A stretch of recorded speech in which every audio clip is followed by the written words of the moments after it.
Hey, what's up, team? Coach Taj here from Eat The Frog Scripps here in San Diego, California. And I'm here because today is day 13 of our 31-day 100-rep challenge. That's right, y'all. Now, yesterday, we blasted the core, the shoulders, and more with those mountain climbers. Now, we're going to take it back up top to the upper body, and you won't feel like such a hottie, because today, we're doing plank shoulder taps. That's right. We're going to tap our shoulders, and they are not going to be boulders. Unless you want to get big, then you can get however you want to get. You know what I'm saying, baby? So with this exercise, it's exactly how it sounds. You're going to be in the plank position, and you're just going to tap your shoulders. So when you get into a plank position, you want to make sure that your wrists are directly under your shoulders. Now, when you pop up, you're going to step your feet back to about hip width or wider. You're going to pop up and make sure that your core is firmly engaged. So my favorite thing to do is to tuck my pelvis,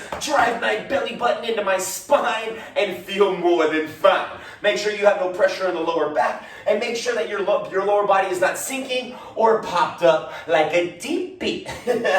Keep it nice and tight, and you're going to feel just fine and doing it right. Now, with this exercise, I actually recommend that you actually have your feet wider than usual. Reason being, the wider your feet are, the more stable and sturdy your foundation is. And as you bring one arm up to tap your shoulder, your hips aren't going to rock like the boat in a Leah song. You know what I'm saying? You want to keep your hips super sturdy. I pretend like I got a glass of mud on my lower back, and I'm almost out of laundry detergent, and I don't want to spill the mud. I can't afford to do another load of laundry, y'all. So make sure your hips are nice and stable. Tuck the pelvis, tighten the core, wrists under shoulder. Eyes are about 6 inches in front of the fingertips to keep the neck nice and straight. And you're going to slowly lift one arm at a time, tapping the opposite shoulder. So notice, as I tap my shoulder, I'm not opening and rocking. If you have any issues where you feel like you're wobbling left and right and you're having difficulty with control, try to widen the feet a little bit more.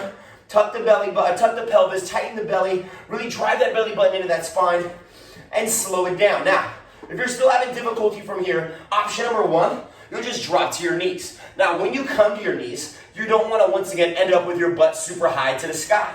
You're actually going to want to step your knees back just slightly and tuck your pelvis. Now, just like with your feet, with the knees, I recommend that your knees are a little wider than usual, because once again, this will still promote more foundational stability. That's right, and it will increase your mobility. So once again, going from the knees, same idea. Now, when you set your hand back down, you want to make sure your hand doesn't end up way out here. You still want it to be directly under the shoulder. Reason being, if your hand ends up way out here, way past the shoulder, that's giving your shoulder a lot to deal with. It's actually putting a lot of unnecessary strain on that joint. So just make sure that that hand is directly under that joint, and you will be feeling good from point to point. You know what I'm saying? So nice and slow, nice and controlled. Now, if you're still having difficulty from here, and maybe you're just having a hard time keeping your hands in place, and you just so on and so forth, just weebling and wobbling. Well, guess what? Here's another option for you.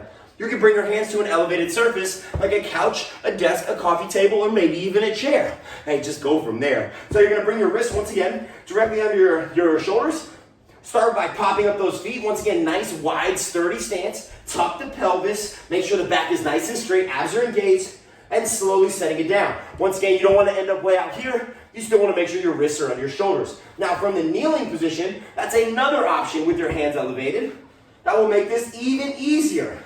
So you take whatever option that you need to succeed, and you will see that you will be more than amazing. That's right, nice and slow, nice and slow. Now, if you're on the other end of the spectrum and you're like, Taj, man, I can tap my shoulders from the East Coast to the West Coast. Well, guess what, y'all? We got a challenge for you. So with the challenge, if you're looking for more, have your wrists under your shoulders, you can either bring your feet in closer, so you have to really tighten the midsection, and you're going to want to wobble more. So you can't just rely on the foundation to keep your hips stable. You actually have to really drive through the belly, really squeeze those glutes, and really condense and contract. Now, if you're like, you know what, Taj, I like sturdy foundation, I like wide feet, but I want even more. Well, guess what? You can add a push-up. So tap, push-up, tap, push-up. Let's say if you're working on your push-ups, go to your knees during the push-ups, and then pop up. Drop to your knees during the push-ups,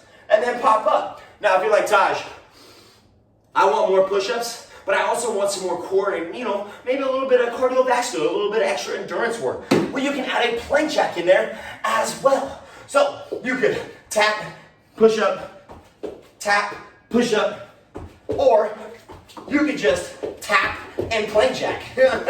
This is from my cray-crays out there like me that like to do more than what we see. You know what I'm saying? Now, if you want to create more strength and really wear out those shoulders and get more of a pump, if that's what you're looking for, instead of just a push-up, you can also put your feet on an incline position. So it would be the opposite of the option. You would actually put your feet on the couch. So you would bring your feet up to the couch.